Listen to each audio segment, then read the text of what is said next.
चलिए इस वीडियो में कुछ बेसिक जानकारी लेते हैं। बेसिक जानकारी में जो हमारा ऐड होता है, एडिशन, जोड़, घटाना, गुणा, भाग होता है, इसके बारे में कुछ बेसिक जानकारी लेते हैं। जैसे हम जब जोड़ करते हैं ना, जब हमारा ऐड होता है तो ऐड के समय क्या होता है कि जैसे कोई संख्या हम जोड़ते हैं तो इसमें क्या होता है कि सिंपल सा कि 5 4 हो गया, 9 हो गया और ये क्या हो गया 13, ऐसे पूरा लिख देते हैं। अब यदि इसी में कोई संख्या ऐसा हो जाए कि अब इसको जोड़ रहे हैं तो क्या आ जा रहा है 15 आ जा रहा है, तो 15 का 15 नहीं लिखते हैं, 15 को पूरा 15 नहीं लिखते हैं, क्योंकि इसके जो दहाई होते हैं, टेंस होते हैं, वह क्या हो जाता है कि यह इसके नीचे या 1 है तो 1 से ही ना लिखेंगे, टेंस कैसे इसके नीचे लिखेंगे, टेंस कहाँ ये है तो यह टेंस में चला जाता है, यानी 8 और 2 10 हो गया और वह 1 आके 11 हो जाएगा। अब इसमें भी ध्यान देते हैं कि कुछ बच्चे क्या करते हैं, जैसे यही सवाल मैं लिख रहा हूँ, फिर से ध्यान दीजिएगा कि इसमें हम बताना क्या चाह रहे हैं कि जब इसको लिख रहे हैं यह 13 को ऐसे लिखते हैं, जो कि यह गलत है। क्या है? गलत है। क्यों गलत है?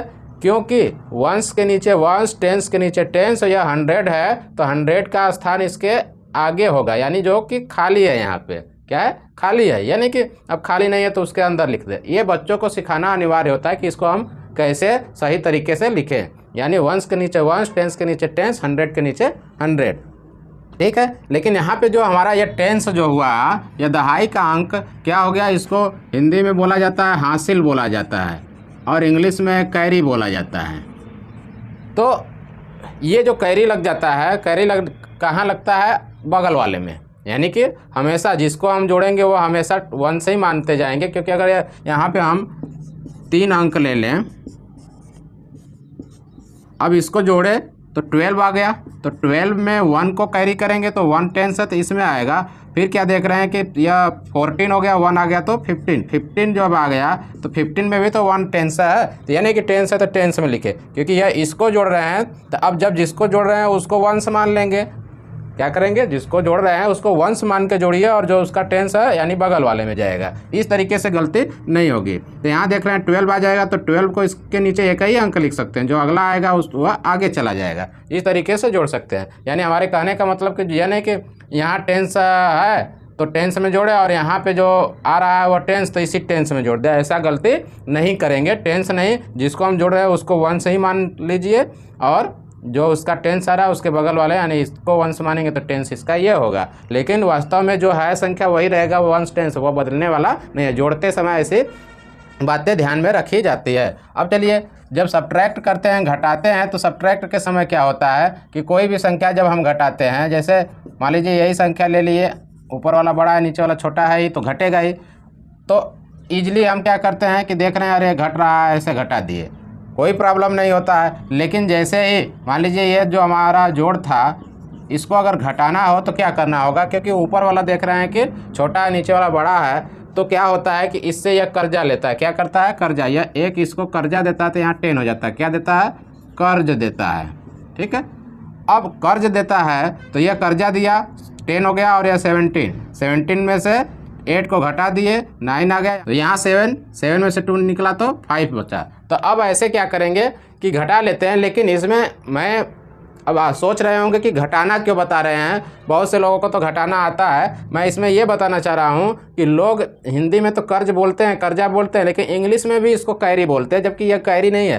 कैरी का मतलब हासिल होता है, कर्ज का मतलब उधार होता है, यानी यह क्या होता है, इसको बोरो बोला जाता है, BORROW। इसको क्या बोला जाता है? बोरो, ठीक है।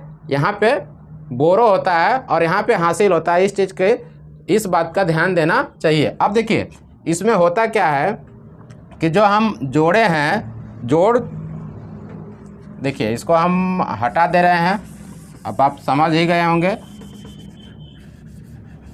तो जो जोड़े हैं, घटाए हैं, तो इसमें यह क्या होता है, फर्स्ट नंबर होता है, फर्स्ट नंबर, और ये सेकेंड नंबर होता है।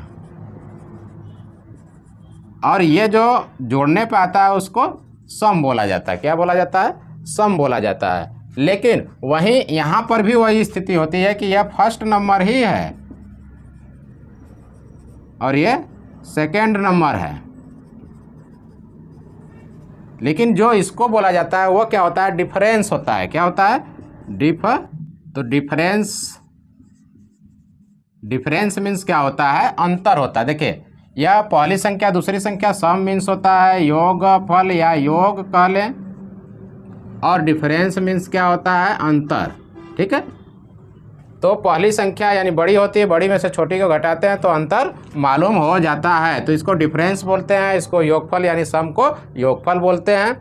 अब आती है बारी गुणा की, मल्टीप्लाई की बारी आती है। तो मल्टीप्लाई में होता क्या है, गुणा में होता क्या है कि जिस संख्या का गुणा करते, जैसे ऊपर 8 नीचे 7 हम गुणा करने आता ही है, इसमें कोई दो राय नहीं है।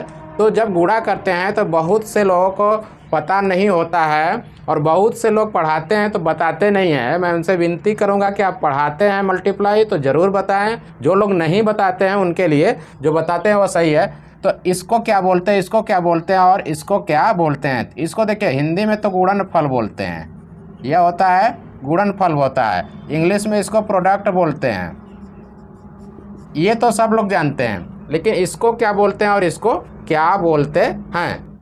तो इस जो ऊपर वाली संख्या होती है यह क्या होती है, गुण्य होती है। क्या होती है, गुण्य। इसको मल्टीप्लिकेंड बोलते हैं, मल्टीप्लिकेंड CAND। यह क्या हो गया, मल्टीप्लिकेंड हो गया। ठीक है, और जो नीचे वाला होता है दूसरी संख्या जिससे गुणा करते हैं उसको गुणक बोलते हैं। क्या बोलते हैं, गुणक। इंग्लिश में इसको मल्टीप्लायर कहते हैं। क्या बोलते हैं, मल्टीप्लायर। तो इस चीज़ को आप ध्यान दीजिएगा, नोट कर लीजिएगा कि पहली संख्या जो होती है मल्टीप्लिकेंड होती है, मल्टीप्लायर प्रोडक्ट। ऐसा होता है कि इंग्लिश मीडियम में ऐसे बता दिया जाता है लेकिन उसके हिंदी नहीं मालूम होते हैं और हिंदी मीडियम वाले में गुणा सिखा के छोड़ दिया जाता है, ये गलत होता है। यदि आप गुणा जानते हैं और उसके बारे में नहीं जानते कौन सा गुण होता है कौन गुणक होता है, तो आपके गुणा सीखने का कोई मतलब नहीं रहता है, क्योंकि हम पढ़ रहे हैं तो पूरी जानकारी हमें होनी चाहिए। और भाग में क्या करते हैं, जब डिवीज़न आता है तो इसमें होता क्या है कि डिवीज़न में जब हम ऐसे भाग करते हैं तो हमें पता होता है कि इधर डिवाइजर होता है और इधर डिवाइडेंड होता है, डिवाइडेंड होता है, इधर कोसेंट होता है, इधर कोसेंट और इधर रिमाइंडर होता है। तो इसको हम जानते हैं कि इसको भाजक बोलते हैं और इसको भाज्य बोलते हैं और इसको भागफल बोलते हैं या भजन फल बोलते हैं। इसको शेष या शेष फल बोलते हैं, शेष या शेषफल बोलते हैं। तो इन सब चीज़ों को तो हम जानते हैं अच्छी तरीके से, लेकिन इसमें जो सबसे बड़ी चीज़ है वो नहीं जानते। वो है क्या, वो केवल गुण और गुणक को नहीं जानते हैं। तो हमारे इस वीडियो को बनाने का मतलब यही था कि आपके पास जो भी जानकारी नहीं है उसको आप अच्छी तरीके से जान लें, समझ लें और हमेशा के लिए याद रखें। तो आपको ये वीडियो कैसी लगी, अगर अच्छी लगी तो एक लाइक ज़रूर करिएगा। ऐसे ही वीडियो के लिए बने रहिए हमारे YouTube channel your future life के साथ। पूरा वीडियो देखने के लिए आपका धन्यवाद।